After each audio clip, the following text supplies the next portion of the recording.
तो जैसा कि पिछले एपिसोड में हमने देखा था, ये जो ओल्ड मैन था, जो कि भाग रहा था फिलहाल, ये फिलहाल रुक जाता है क्योंकि इसके पास था एक नेट। हालांकि ये इसे कंट्रोल नहीं कर पाता था, पर अब ये इसे यूज़ करने को सोचता है। तो ये एक नॉवेल एक्सप्लेनेशन है। अब आगे प्लान इसका ये था कि अगर ये जो नेट है, इसका मूड सही रहा तो ये वांगलिंग को कैप्चर कर लेगा, और कर लेगा तो 3 दिनों तक वांगलिंग इसमें ट्रैप रहेगा। और इन 3 दिनों में ये आराम से वांगलिंग को रिफाइन कर सकता है।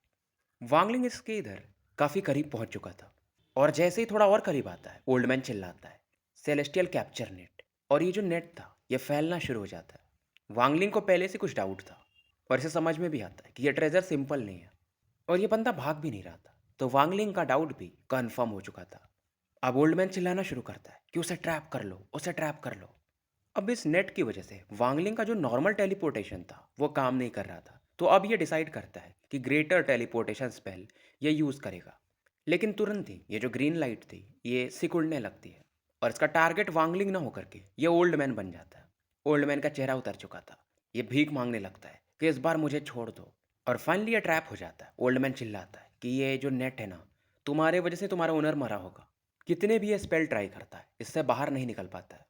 वांगलिंग भी इधर काफी सरप्राइज था, क्योंकि 700 साल के कल्टीवेशन में इसने पहली बार ऐसा कुछ देखा था कि किसी का अस्त्र उसी पे खुद अटैक कर दे।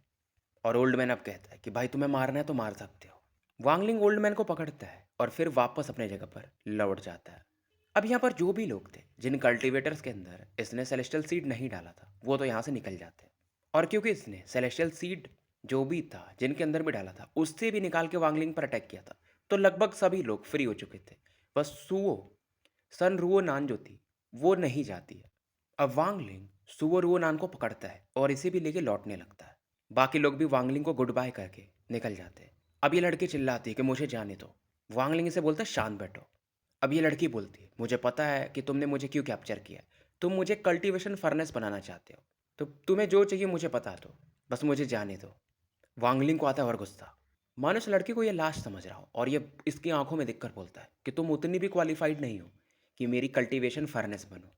अब यहाँ पर सन यूनसान को दिखाया जाता है, जो कि वांगलिंग को देखकर काफ़ी खुश होता है, और अपनी बहन को देखकर तो और ज़्यादा। रुओनान को ये यूनसान की तरफ फेंक देता है। अब इसका किलिन बिस्ट अपीयर होता है, और वांगलिंग इसे जाने से पहले बोलता है कि तुम्हारे मार्शल अंकल, उन्हें ढूंढ लेना, और जो तुम्हारे अंकल एक मेरे सोल रिफाइनिंग सेक्ट में है, मैं उन्हें भी छोड़ दूंगा। और बाय कह के ये निकल जाता है। वांगलिंग अपने ट्राइब वापस आ चुका था, और इस ओल्ड मैन को ये रिलीज करता है, और जो इसके पास 3 स्वॉर्ड और थी, उससे इन्हें घेर लेता है।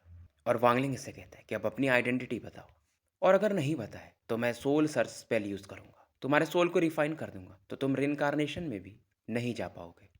ओल्ड मैन फिर से कहता है कि मैं एक सेलेस्टियल हूँ, और तुम मुझे डिसरेस्पेक्ट कर रहे हो।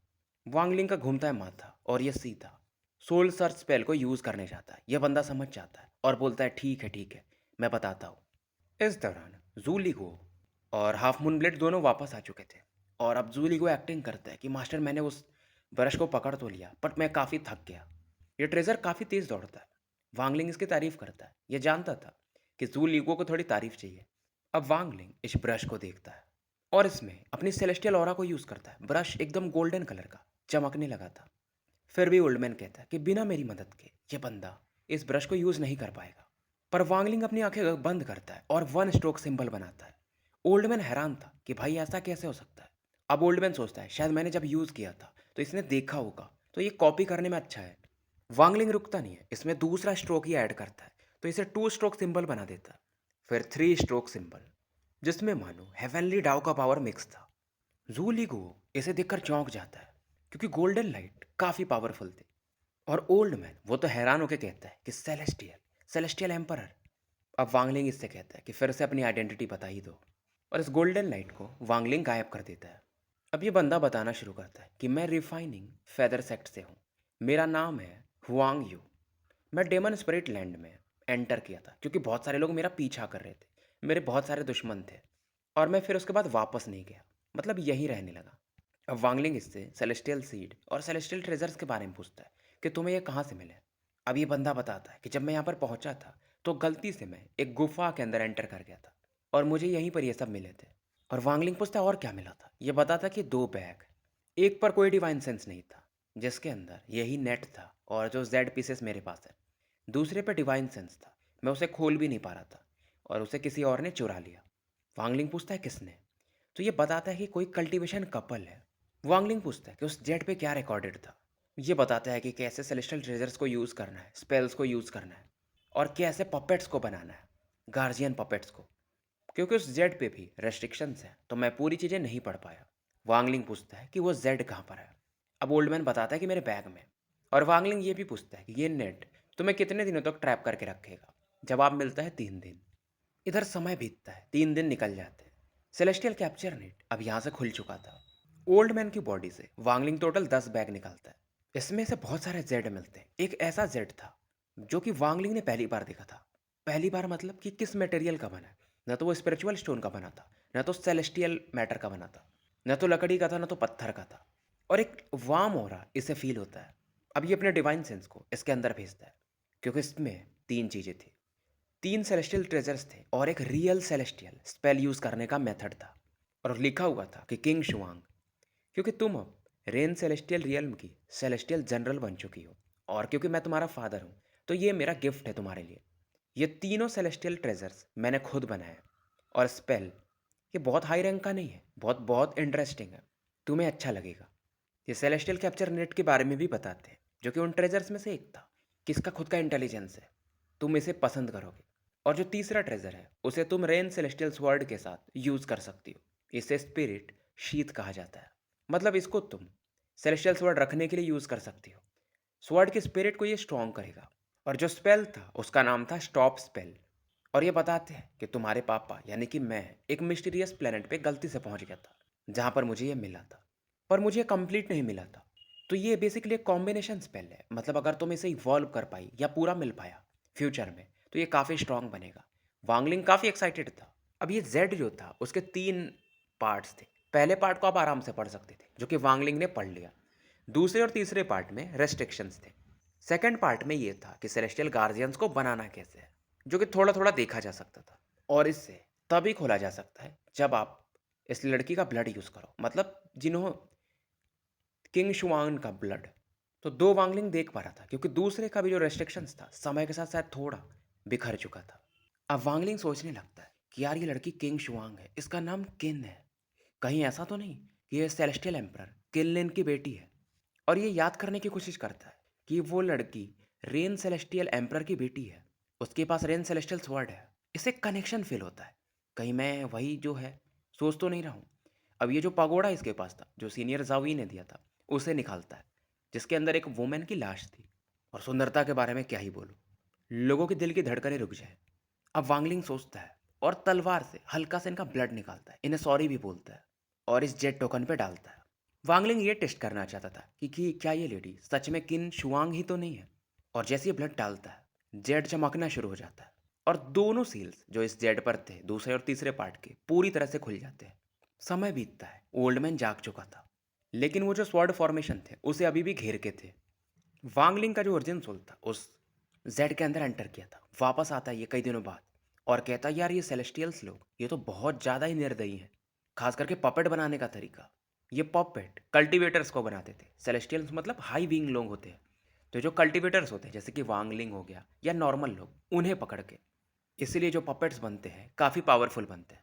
और पपेट्स के भी 3 टाइप थे। जो सबसे लो लेवल है वो असेंडेंट लेवल का है, दूसरा वांगलिंग को समझ में नहीं आता और तीसरा पार्ट बेसिकली एक नक्शा था, एक गुफा का। अब वांगलिंग ओल्डमैन से कहता है कि इसका तीसरा पार्ट मिसिंग है जो कि मैप होना चाहिए, वो कहाँ पर है। अब ओल्डमैन रोने लगता है कि भाई मैं तुमको सब चीज़ तो दे दिया, और क्या चाहिए। अब वांगलिंग इसके पास जो 10 जेड टोकन्स के टुकड़े थे इस ओल्ड मैन के पास उसे भी लेता है और फ्यूज करने लगता है और एक में बना देता है। इस दौरान ये ओल्ड मैन के सोल को बाहर निकालता है और इसे रिफाइन करना शुरू कर देता है। तो ओल्ड मैन भी अब एक सोल फ्रैगमेंट बन चुका था और उसकी बॉडी को वांगलिंग जला देता है। वांगलिंग तैयारी कर रहा था, जो 100 साल का इसका एग्रीमेंट हुआ था एंशिएंट डेमन के साथ, उसे पूरा करना है तो पहले स्ट्रांग बनना पड़ेगा। और सेलेस्टियल स्पेल की वजह से ये काफ़ी एक्साइटेड था क्योंकि पहली बार इसे कोई सेलेस्टियल स्पेल मिला था, वो भी रियल। और इसे स्टडी करने में लग जाता है, समय बीतता है, पलक चपल भग चपकते 20 साल और निकल जाते हैं। वहीं दूसरी तरफ हेवनली डेमन कंट्री या स्काई डेमन कंट्री और फायर डेमन कंट्री का बैटल तो चल ही रहा था। और एंशिएंट डेमन ने इस दौरान स्काई डेमन कंट्री को सील कर दिया था ताकि और कोई इस पर अटैक ना कर पाए। और वांगलिंग से फ़र्क नहीं पड़ता था कि वांगलिंग भाग नहीं सकता है, क्योंकि इनका डिवाइन सेंस अलग लेवल पे है। ये वांगलिंग को आराम से ढूँढ सकते थे। लेकिन इन 2 दशकों में कुछ ऐसा भी हुआ था। कुछ मिस्टीरियस लोग प्रकट हुए थे, ब्लैक कपड़ों में, जो यहाँ पर हो रहे बैटल में लोगों के लाइफ को एब्ज़ॉर्ब कर लेते थे। 20 साल तो बीत जाते हैं, लेकिन वांगलिंग के लिए स्पेल सीखना इतना आसान भी नहीं था, क्योंकि सेलेस्टियल स्पेल्स सीखने में काफ़ी समय लेते हैं। बीतते-बीतते 50 साल से भी ज़्यादा समय निकल चुका था। अब जो एंशिएंट डेमन के साथ इसका एग्रीमेंट हुआ था, उसमें बस 10 साल बचे थे, यानी कि 90 साल लगभग हो चुके थे। और साथ में वांगलिंग, वो जो स्कैटर्ड डेविल का सोल था इसके पास, उसके ऊपर अपना इम्प्रिंट बनाते जाता है। स्टॉप सेलेस्टियल स्पेल जो ये सीख रहा था, उसका हल्का-हल्का बेसिक्स ये समझ चुका था। और वांगलिंग क्योंकि इस समय क्लोज़ डोर कल्टीवेशन में था, तो इस दौरान इसका जो सोल रिफाइनिंग ट्राइब था, वो अपने लोगों को भेजता था फायर डेमन कंट्री की तरफ, और जो भी सोल्स मतलब मरते थे लोग, उन्हें इकट्ठा कर लेता था। और समय के साथ फायर डेमन कंट्री पर अलग कंट्रीज वाले भी अटैक करना शुरू कर चुके थे। अब क्योंकि फायर डेमन कंट्री को ये पता चल गया कि स्काई डेमन कंट्री पर ये लोग अटैक नहीं कर पा रहे, क्योंकि उसे एंशिएंट डेमन ने सील कर दिया। तो जो सोल रिफाइनिंग ट्राइब था, अब इन लोगों की नज़र इस पे पड़ती है, क्योंकि एंशिएंट डेमन ने स्काई डेमन सिटी को मेनली सील किया था। बाकी जो शहर थे, गांव थे, वो अभी भी खुले हुए थे। बस 2 बड़े कंट्रीज का ध्यान इन पे आता है। बाकी जो 5 कंट्रीज थी, वो फायर डेमन कंट्री पर ही अटैक कर रही थी। और इनमें से एक का नाम वाटर डेमन कंट्री था और दूसरे का थंडर डेमन कंट्री, जो कि लगभग 1 लाख डेमन्स के साथ इन पर चढ़ाई कर चुके थे। और साथ में वाइस कमांडर इन चीफ तो थे ही। अब जो वाटर डेमन कंट्री था, उनकी वाइस चीफ वुमेन थी। वहीं थंडर डेमन कंट्री के वाइस जो थे, वो एक बर्ली मेन थे। और ये काफ़ी अट्रैक्टेड था कि यार ये छोटा सा ट्राइब है, लेकिन इनके पास ट्रेजर्स काफ़ी दिखते हैं, क्योंकि वो बादल हमेशा दिखता था, वो ब्लैक क्लाउड। तो हम इस चीज़ को अपने डेमन एम्पायर के पास लेके जा सकते हैं। तो बर्ली मैन का जो पावर था, वो एसेंडेंट के अर्ली फेज में था। तो ब्लैक क्लाउड के पास ये पलक झपकते पहुंच जाता है। ओयांग हुआ वगैरह को दिखाया जाता है, जो कि फिलहाल अंदर में थे और शांति से बैठे थे। और ये अपने पावर की मदद से ये जो ब्लैक गैस था, उसे एक ब्लैक रिवर में बना देते हैं और इस बर्ली मैन पर अटैक कर देते हैं। बर्ली मैन पीछे नहीं हटता है, बल्कि एक पंच मारता है, जिसमें मानो थंडर का पावर हो, और एक थंडर ड्रैगन बना करके इस ब्लैक रिवर पर यह अटैक कर देता है। इधर वाटर डेमन कंट्री की वाइस चीफ को दिखाया जाता है, जो कि कहती है कि थंडर वाइस लगता है इस ब्लैक क्लाउड को कम में आकर है। लड़की कहती है कि बेसिकली ये बहुत सारे सोल फ्रैगमेंट से बना है और कोई ना कोई इसे कंट्रोल कर रहा है। और इनके तरफ की जो डेमन जनरल थी, अपनी चीफ से कहती है कि हमारे लिए तो अच्छा है ना मैडम, कि ये इस सोल फ्रैगमेंट को लेके जाने वाला है और हम यहाँ के लोगों को। इधर ये कोलिजन होता है और काफ़ी तेज़ी से शॉकवेव फैलता है और ब्लैक क्लाउड में थोड़े बहुत स्पेसेस बन जाते हैं, मतलब जहाँ से लोग एंटर कर सकते हैं। और ये वाइस चिप चिल्लाता है कि तुम लोग जैसे नॉर्मल लोग मुझसे फाइट करना चाहते हैं। वुमेन देखती है और कहती है यार अब तो कुछ नहीं बचा है, अब ये बंदा आराम से सोल रिफाइनिंग ट्राइब को निपटा देगा। और ये भी अब अपने लोगों को भेजने लगती है कि इन लोगों को पकड़ के लाना है। फिलहाल ये बर्ली मैन अंदर एंटर कर जाता है। जब ये अंदर एंटर करता है तो देखता है कि यहाँ के लोग काफ़ी पैनिक कर रहे हैं, लेकिन कुछ लोग ऐसे भी हैं जो कि इस समय कल्टीवेशन में हैं। और ये लोग पैनिक नहीं कर रहे हैं और ये फेक नहीं है, ये सच में शांत है। तो अब थंडर वाइस इन चीफ को भी थोड़ा सा गड़बड़ लगता है और ये थोड़ा स्लो हो जाते हैं, क्योंकि यहाँ से 5 किलोमीटर की दूरी पर एक जगह है जो पूरा खाली है, जहाँ पर बस एक टावर है। और टावर की तरफ ये जब ये देखते हैं तो इन्हें समझ में आता है शायद ये ट्राइब के लोगों का फोकस वाला एरिया है, और अगर मैं इसे डिस्ट्रॉय कर दूंगा तो ये लोग वैसे भी शांत हो जाएंगे। तो सीधा ये अब टावर की तरफ बढ़ता है। टावर के करीब पहुंच जाता है और एक पंच मारने वाला था, पर एक आवाज़ आती है कि रुको। आवाज़ काफ़ी कमज़ोर थी, लेकिन मानो समय को रोक देने वाली थी। और एक ऑरा फैलती है, जैसे जो बंदा था, मानो इसकी ऑरा ख़त्म होने लगती है। ये बीच में एकदम हवा में रुक जाता है। इसका मुक्का इसने तो बनाया था, पर आगे नहीं फेंक पा रहा था। बस इसकी आंखें इधर उधर घूम पा रही थी। ऐसा चीज़ इसने कभी फील नहीं किया था। वांग लिंग अब टावर से बाहर निकलता है। सफ़ेद कपड़े तो ये पहनता ही था, तो एकदम सेलेस्टियल के जैसा लग रहा था। वांग लिंग इस बंदे की तरफ देखता भी नहीं है, बस हाथ से ऐसा इशारा करता है और ये बंदा काफ़ी पीछे जाके गिरता है, सीधा सोल रिफाइनिंग ट्राइब के बाहर, और खून से लथपथ हो चुका था। आसपास के लोग एकदम शांत हो जाते हैं और वो जो वुमेन थी वाइस इन चीफ, वो सीधा कहती है निकलो यहाँ से, पर शायद लेट हो चुका था। वांगलिंग के दोनों हाथ इसके पीठ के पीछे थे और ये आगे बढ़ता है, और सोल रिफाइनिंग ट्राइब के भी लोग गुस्से में एकदम इसे फॉलो करते हैं कि अब तो इन लोगों को निपटा ही देंगे। अब ये वुमेन चिल्लाती है कि फॉर्मेशन बनाओ। वांगलिंग आगे आता है, ये अपने हाथों को उठाता है और एक हाथ से कहता है स्टॉप, क्योंकि सेलेस्टियल स्पेल जो था स्टॉप स्पेल, इसे थोड़ा बहुत तो ये समझ पाया ही था। और इस समय यहाँ पर जो भी लोग थे सब एकदम रुक जाते हैं। सोल रिफाइनिंग ट्राइब वाले अब आगे बढ़ते हैं इन्हें मारने के लिए। वो जो वुमन थी वाटर डेमन कंट्री की, वो भी एकदम फ्रीज थी। लेकिन 3 एक सेकंड के बाद इसके आसपास एक ब्लू लाइट आने लगता है और ये अब शायद मूव कर सकती थी, तो यहाँ से भागने को देखती है। लेकिन तभी 3 स्वॉर्ड रेज आते हैं और इसे घेर लेते हैं। ये वही थे, जीशु, हाइजू और मो यांग के स्वॉर्ड औरास, और तीनों इसे निपटा देते हैं। तो ये वुमेन मारी जाती है। वांगलिंग इधर सोचता है कि यार अभी तक सेलेस्टियल स्पेल को मैं नहीं समझ पाया हूँ पूरी तरह से, और मेरे पास अब समय भी नहीं है, तो मुझे निकलना पड़ेगा, क्योंकि एंशियंट डेमन से मैंने वादा किया है तो उसे पूरा भी करना है।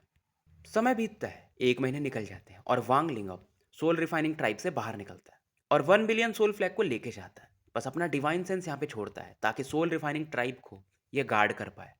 पहले ये फायर डेमन कंट्री नहीं जाता है, बल्कि उस गुफा में जाता है और यहाँ पर जो सिंबल्स थे उन्हें ध्यान से देखता है। जेड के हिसाब से 12 सिंबल्स होने चाहिए थे, बट यहाँ पर 11 ही थे। उसके बाद ये फायर डेमन कंट्री की तरफ बढ़ जाता है। फायर डेमन कंट्री में क्योंकि अलग अलग कंट्रीज के लोग अटैक कर रहे थे, तो यहाँ पर जो वो ब्लड स्मेल था काफ़ी बढ़ चुका था। और यहाँ के जो डेमन एम्पर होते हैं वो भी इस समय बैटल में ही थे। फायर डेमन कंट्री के भी जो एंशियंट डेमन थे उन्होंने भी सेम काम किया था जैसा कि स्काई डेमन कंट्री के किया था। मेन सिटी को इन्होंने सील कर दिया था ताकि कोई एंटर ना कर पाए, और वांगलिंग सीधा फायर डेमन कंट्री की कैपिटल के बाहर पहुंचता है और मिट्टी में भी ये खून को देख सकता था। ये 100 साल के बैटल का नतीजा था। तो ये जो सील लगाए थे एंशियंट डेमन ने यहाँ के, उससे बस पावरफुल कल्टीवेटर्स ही तोड़ सकते थे। अब ये यहाँ पर जो सील लगा हुआ था, तो एक बैरियर सा बनता है ना, उसे ये टच करने को देखता है, पर जैसे टच करता है एक रिबाउंड फोर्स ये फील करता है और ये समझता है कि यार ये सच में बहुत पावरफुल है, और एक पावरफुल डिवाइन सेंस अंदर से बाहर आता है कि निकलो यहाँ से। वांगलिंग खुद को प्रोटेक्ट कर पाता है और उधर से आवाज आती है कि तुम्हें बेलुओं ने भेजा है ना, मतलब स्काई डेमन कंट्री के डेमन का नाम ये लेता है, और ये काफी गुस्से में बोल रहा था। वांगलिंग इधर एंशियंट डेमन बेलुओं का नाम लेता है और कहता है कि देखो एंशियंट डेमन बेलुओ, ये हमारे एग्रीमेंट का पहला पार्ट है, तो आप ध्यान से देखो। मतलब वो अपने स्काई डेमन कंट्री में है, बट वांगलिंग उनका नाम लेता है। अब वांगलिंग अपने हाथ से आसमान की तरफ इशारा करता है और बोलता है स्लॉटर एनर्जी गैदर। और जैसे वांगलिंग बोलता है, इधर जो बैटल चल रहा था काफी दूरी में, फायर डेमन कंट्री के नॉर्दर्न एरिया में, वहां पर लोगों के अंदर से एक ऑरा बाहर निकलने लगती है। ये थी स्लॉटर ऑरा, और इकट्ठा होना शुरू हो जाती है। और लोग अब यहाँ पर बैटल नहीं लड़ते हैं, बैटल छोड़ने लगते हैं। इन्हें लगता है कि इनके एंसेस्टर आ चुके हैं। अब फायर डेमन कंट्री के साउथ में जो लोग थे उन्हें दिखाया जाता है, जो कि यहाँ के लोगों को मार करके उनके ऑरा को एब्जॉर्ब कर रहे थे। और दोनों साइड के डेमन जनरल्स, यानी कि न तो फायर के न तो स्काई के लोग इन्हें जानते थे। ये आते थे, लोगों को मारते थे और गायब हो जाते थे। लेकिन इस समय ये लोग भी कांपने लगते हैं और ये भी काफ़ी एक्साइटेड हो जाते हैं, लेकिन और उसी तरफ पढ़ते हैं, क्योंकि ये लोग कोई और नहीं, सोल रिफाइनिंग ट्राइब के ही लोग थे, जो कि अब डेमन सोल्जर्स बन चुके थे दोनों साइड में। और जिनके पास भी थोड़ी बहुत स्लॉटर हो रहा थी, वो इनके अंदर से बाहर निकलने लगती है, फायर डेमन कंट्री के भी लोगों से और स्काई डेमन कंट्री के भी लोगों से। और ये सभी स्लॉटर हो रहा, जो कि शायद 1 मिलियन या उससे भी ज़्यादा है, वांगलिंग की तरफ बढ़ रही थी और एक ब्लैक होल सा बनने लगता है इस ऑरा की वजह से। वांगलिंग की आंखें फिलहाल लाल होने लगती है। इसका जो हार्ट ऑफ स्लॉटर था और ये स्लॉटर एनर्जी दोनों फ्यूज होने लगते हैं, और वांगलिंग के कहने पर ये 2 भागों में बढ़ जाते हैं और भागों में वांगलिंग इन्हें बांटते जाता है। और आसपास एक ग्रे गैस बनने लगता है, जो कि बेसिकली हार्ट ऑफ स्लॉटर और स्लॉटर इंटेंट का फ्यूजन था। और फाइनली 1 मिलियन स्लॉटर ऑरा के रेशे बनने लगते हैं, स्लॉटर एनर्जी बनने लगती है, और ये बोलता है कि इसे तोड़ दो मेरे लिए। और ये इशारा करता है ये जो बैरियर बना था उसकी तरफ, और ये पूरी स्लॉटर हो रहा मानो बारिश के समान उस सील पे गिरने लगती है। और ये जो सील को तोड़ने का मेथड होता है, कोई एक जगह फोकस नहीं करना पड़ता है, बेसिकली बहुत सारे नोड्स होते हैं, उन्हें तोड़ना होता है। इसलिए वांगलिंग इन्हें डिवाइड किया था कई भागों में, और 100 सालों से इसे नरिश कर रहा था, क्योंकि इसके ट्राइब के लोग उस स्लॉटर ऑरा को लगातार हासिल कर रहे थे। अब इस समय ये जो सील था, इसे हम डेमोनिक स्क्रीन भी कह सकते हैं, ये कांपने लगता है और वांगलिंग शांति से ये सब चीज़ें देख रहा था। और फाइनली इस पे क्रैक्स भी आने लगते हैं और एक बैंग के साथ ये पूरी तरह से फूट जाता है, और अब इस शहर को देखा जा सकता था, इस राजधानी को। वांगलिंग अंदर जाता है और यहाँ पर एक फाइनली ये जो धुन था एक बीस्ट में बदलने लगता है, एक डीमन में, जो कि डबल सिंगों वाला डीमन था। और वांगलिंग को ये किलिंग इंटेंट के साथ दिखता है कि तुम्हारे जैसा तुच्छ कल्टीवेटर मुझे मारना चाहता है। ठीक है, अगर तुम्हारे पास बेलुओं का प्रोटेक्शन भी है तो भी तुम कुछ नहीं कर सकते, तुम मरोगे आज।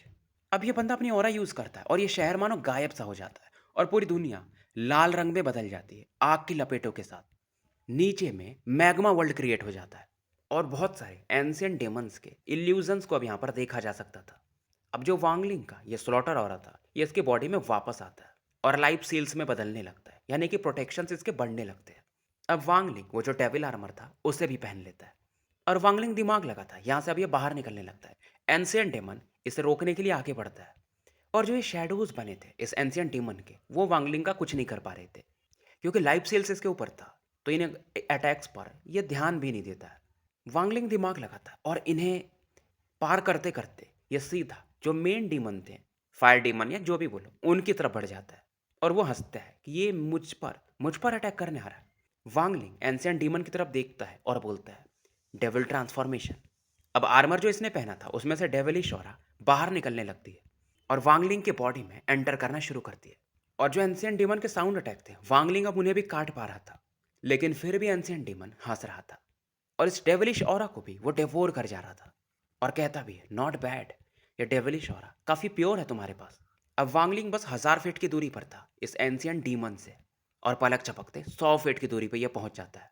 और अभी एंशियंट डीमन एक पावरफुल प्रेशर वांगलिंग की तरफ बढ़ा देता है, एक तरह से घेर रहा था और वांगलिंग की मानो हड्डियां अब चरमराने लगी थी। और वांगलिंग शांति से कहता है, डाओ ट्रांसफॉर्मेशन। एक अंडरवर्ल्ड रिवर निकलता है और इसे प्रोटेक्ट करने लगता है और आसपास के एरिया में पावर ऑफ रेनकार्नेशन भी फैलने लगा था। अब एंशियंट डीमन एक पंजा वाला अटैक जो होता है, क्लॉ अटैक, वांगलिंग पर मारता है, पर वांगलिंग पीछे नहीं हटता है, यह आगे ही बढ़ता है। एंशियंट डीमन इसका जो अटैक था वांगलिंग की बॉडी से आकर टकराता है और इसका जो राइट हैंड का क्लॉ अटैक था ये काफ़ी पीछे फेंक दिया जाता है। हालांकि वांगलिंग के जो लाइफ सील्स थे वो बहुत सारे, लगभग समझ लो 10-20 हज़ार खत्म हो जाते हैं। अब एंशियंट डीमन भी इसे मॉक नहीं करता है बल्कि किलिंग इंटेंट के साथ भर जाता है और इसे फील होता है कुछ तो गड़बड़ है क्योंकि वांगलिंग अब इसके बहुत करीब आ चुका था और ये समझता है कि बेलुओं ने अगर इसे भेजा है तो कुछ सोच के भेजा है। एंशियंट डीमन एक सील बनाता है और बोलता है, डीमन स्पेल, डेविल स्लॉटर। अब इसकी बॉडी से डेमोनिक ऑरा निकलती है और एक ब्लैक होल सा बनाने लगती है।